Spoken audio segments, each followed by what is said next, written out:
प्रदेश शासन में पूर्व मंत्री रहे राम किशोर नानो कावरे के भाई से जुड़ी फर्म पहले जीएसटी की कार्यवाही से गुजर चुकी है। इसके बाद अब शिकायत पर प्रदूषण नियंत्रण बोर्ड और जिला प्रशासन की ओर से हर्ष इंडस्ट्रीज टेकाड़ी स्थित राइस मिल पहुंचकर जांच की गई। बीते 1 महीने के भीतर एक दूसरी बड़ी जांच कार्यवाही है। दल ने निरीक्षण करते हुए शिकायत के बिंदुओं का मुआयना किया, जहां फर्म से जुड़े पार्टनर भी मौजूद रहे।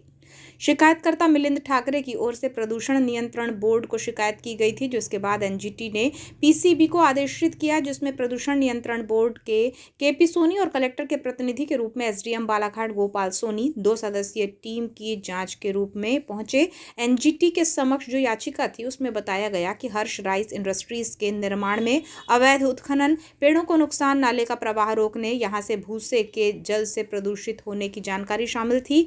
राइस मिल के पार्टनर और याचिकाकर्ता की उपस्थिति में जांच दल ने मुआयना किया और पंचनामा तैयार किया गया।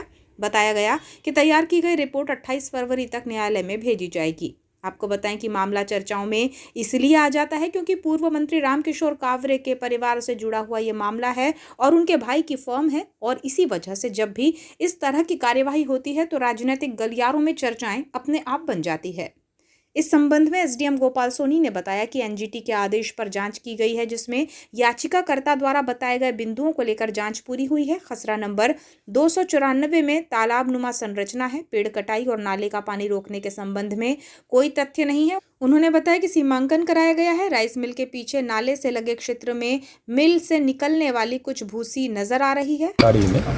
इसके एनवायरमेंटल और बाकी कुछ इश्यूज जो याचिकाकर्ता मिलिंद ठाकरे के द्वारा वहाँ प्रस्तुत किए गए थे, उनकी जांच करने के लिए 2 सदस्यीय कमेटी का गठन करने में, जिसमें कलेक्टर प्रतिनिधि और दूसरे क्षेत्रीय प्रदूषण नियंत्रण बोर्ड के अधिकारी के साथ यहाँ करने के निर्देश दिए गए थे। उसी परिपालन में कलेक्टर प्रतिनिधि के रूप में मैं स्वयं, अनुभागीय अधिकारी राजस्व बालाघाट और क्षेत्रीय जो प्रदूषण नियंत्रण अधिकारी है वो यहाँ उपस्थित हुए।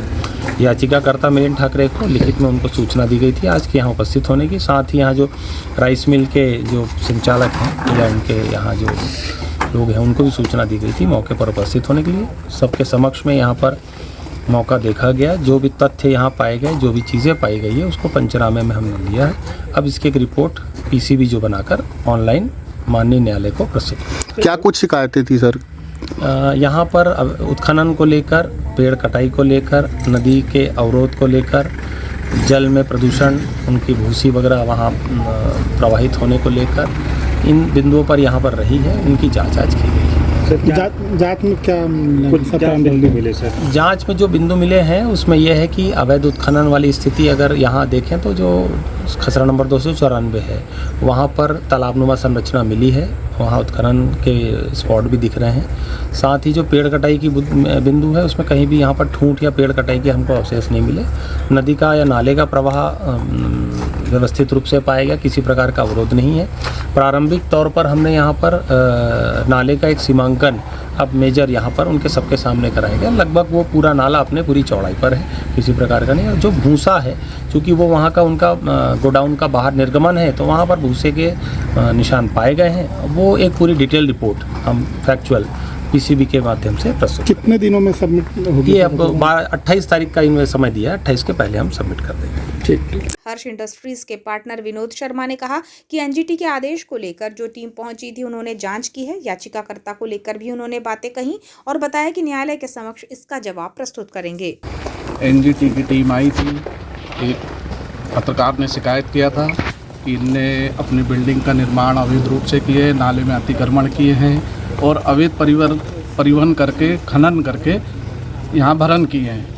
सब जांच में झूठा पाया गया। उसी ने झूठी शिकायत किया। एसडीएम साहब, एनजीटी की टीम आई थी, पंचनामा बनाई है, चले गई है। अब इसका जवाब हमको भोपाल में देना है। माननीय न्यायालय में भोपाल में हम जवाब देंगे।